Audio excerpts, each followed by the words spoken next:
Step into the captivating realm of quality silent films, where forgotten images weave tales through gestures, and light becomes a language all its own. Each enchanting story from an earlier era feels like it's been pulled from a treasure chest of nostalgia. Tonight, we're embarking on a delightful journey back nearly a century to enjoy a lively campus comedy from the golden age of silent films.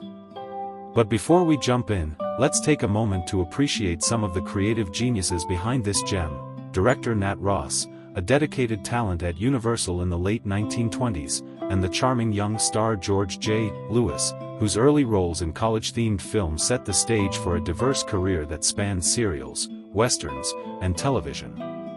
Alongside him is the vibrant Dorothy Gulliver, one of Universal's brightest young actresses, who lights up the screen with her infectious energy and charisma. The late 1920s were a time of remarkable innovation and spectacle, and 1927, in particular, felt like a year when the world was eagerly stepping into the future. Charles Lindbergh had just completed his awe-inspiring solo flight across the Atlantic, an adventure so bold it seemed like something out of a movie. At the same time, the jazz singer hit theaters, heralding the arrival of talking pictures and forever altering the landscape of cinema. Meanwhile, down below, the Mississippi River was grappling with one of the most devastating floods in American history, reshaping communities and making headlines across the nation. These were the powerful forces at play in the year that brought Runnin' Wild to the big screen, a vibrant world of progress, spectacle, and rapidly shifting expectations. Runnin' Wild is a comedy from Universal's beloved Collegians series, a lively mix of youthful comedies filmed right on the bustling Universal City lot and the nearby athletic fields. This short film perfectly captures the studio's knack for nurturing fresh talent through its ensemble projects. Carl Laemmle Jr.'s production team cranked out these films at a rapid pace, yet each one buzzed with a distinct energy. Imagine fast cars, budding friendships, and a storytelling style that beautifully reflects the optimism of campus life. While the names of the cinematographer and crew might not ring a bell today, the film's vibe speaks volumes. It's vibrant, polished, and downright fun. At its heart, Runnin' Wild dives into themes that still hit home today: competition, identity, and the exhilarating rush of proving yourself. The college backdrop is filled with the same hopes and anxieties that resonate in schools now: the desire to belong, the pressure to succeed, and the thrill of youthful rivalry. Its athletic stunts and heart-pounding auto-racing finale underscore a universal truth: growing up can be just as messy, chaotic, and thrilling as a sprint to the finish line. And even though its humor draws from the slapstick of the silent film era, the physical comedy remains a timeless language, one that transcends generations and keeps its charm alive. But beyond the laughs and the heart-racing races, this film really digs into universal themes that connect with today's audiences: the search for identity in a world that often pushes young people to grow up too quickly. The characters trip, stumble, and compete, but beneath all the chaos lies a heartfelt reminder that everyone, whether in 1927 or today, is just trying to find their own place in the world. That genuine sentiment is what keeps these silent shorts alive, their emotions as bright as the flash of a projector beam. As you settle in to watch Runnin' Wild, pay close attention to the dance between ambition and love, the thrill of competition, and the sweetness of young romance. These are the threads that give the film its lasting energy. And when the credits roll, don't rush off, stick around. We'll dive into the cast, share behind-the-scenes stories, explore the incredible careers that blossom from this series, and look at the cultural backdrop that shaped its creation. Join us for that deeper exploration. It's a journey you won't want to miss. For now, let's unveil another treasure from the silent era. Let the laughter, energy, and wild spirit of 1927 wrap around you as you enjoy this lively slice of cinema history.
When Runnin' Wild wraps up its final scene, it leaves you with a warm, fuzzy feeling, much like stepping out of a bustling college gym into the gentle glow of evening light.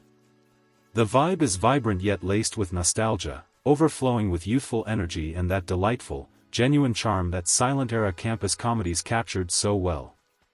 It's as if the film nudges you to reminisce about those times when speeding down a dusty road or trying to impress your friends felt like the most crucial thing in the world. The energy is playful and almost carefree, but underneath the pranks and athletic antics lies a soft reminder of how swiftly those bright, ambitious years can slip away. This blend of joy and wistfulness leaves a lasting mark, as if the film continues to resonate with laughter long after the credits roll. The cast and crew who brought this charming little world to life were quite the eclectic group. Nat Ross, the director, was a rising star at Universal, originally from San Francisco in 1902. He made his way into the film industry thanks to his connections with the Laemmle family, one of the most influential dynasties in early Hollywood, known for founding and shaping Universal Pictures during the silent and early sound eras. By the late 1920s, Ross had already directed a variety of comedies and westerns, establishing himself as a dependable studio craftsman. Tragically, his life was cut short when he was shot and killed after his film career had ended.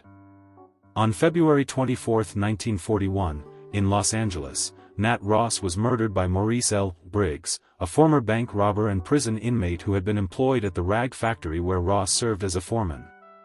Driven by jealousy, Briggs believed Ross was having an affair with his estranged wife, Betty Briggs, who also worked at the factory. He lay in wait for Ross outside the plant. When Ross stepped out, Briggs fired 2 shots from a rifle into Ross's chest, killing him instantly, a heartbreaking end for a celebrated director of the silent film era. George J. Lewis, one of the lead actors, was building a career that would eventually encompass silent shorts, serials, westerns, and later television. He would become widely recognized as Don Alejandro in Disney's Zorro. Dorothy Gulliver, his co-star, began her journey to stardom after winning a Universal Beauty contest. She became a Wampa's Baby star in 1928 and made a remarkably smooth transition into the sound era, especially in serials, where her athleticism and expressive style kept her in high demand. While detailed shooting reports are hard to come by, scholars who have delved into the series point out the physical demands placed on its cast: races, wrestling matches, swimming scenes, and a variety of athletic challenges that became hallmarks of the series' distinctive style. When we look at it from a cultural perspective, this film really captures the spirit of the 1920s, a time when youth culture, college sports, and a love for life were beginning to reshape the entertainment scene. Modern scholars have pointed out that certain moments in the Collegians series reveal a subtle camaraderie among men, highlighted by locker room shenanigans, athletic friendships, and the playful roughhousing that defines the series. Whether this was intentional or not, it adds a richer dimension. Beneath the lively humor, there's a portrayal of male friendship that feels refreshingly candid for its time. These themes still resonate with today's audiences, especially those curious about how early cinema approached topics like identity, camaraderie, and physical expression without the constraints that later decades imposed. As for how these films were received, shorts like Runnin' Wild rarely got detailed reviews. They were valued for their entertainment factor, their ability to complement a program, and for satisfying exhibitors who were on the lookout for vibrant, youth-focused content.